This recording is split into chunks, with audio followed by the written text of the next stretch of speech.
Report पेश करते हैं मियां Saeed, bureau chief, Faisalabad international, Pakistan ARY news.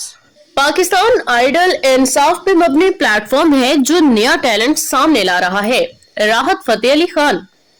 Lahore मौसीकी के सबसे बड़े प्रोग्राम पाकिस्तान आइडल ने कामयाबी की नई मनाजिल तय करते हुए दुनिया भर में अपनी पहचान बना ली।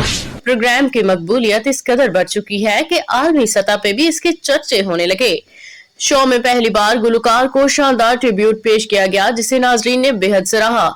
स्टार गुलकार उस्ताद राहत फतेह अली खान और उनके साहिबजादे शाहजमान अली खान ने अपनी आवाज का जादू जगाया।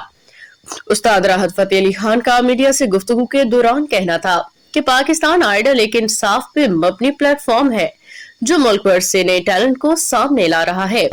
प्रोग्राम में पाकिस्तानी फिल्मी और गैर फिल्मी सदाबहार गीतों को नई आवाजों के साथ पेश किया जा रहा है, जिन्हें शायकीन मौसीकी बेहद पसंद कर रही हैं, जबकि शो का दिलकश और कीमती सेट भी नाज़रीन की तवज्जो का मरकज बना हुआ है। पाकिस्तान आइडल के सेट पे लाइफस्टाइल जर्नलिस्ट्स एसोसिएशन को खसूसी तौर पे मदऊ किया गया। इस मौके पे प्रोग्राम में हिस्सा लेने वाले मुस्तकबिल के सुपरस्टार्स निहायत पुरजोश दिखाई दिए, जिनकी आंखों में सजे ख्वाब हकीकत का रूप धारते नजर आ रहे थे।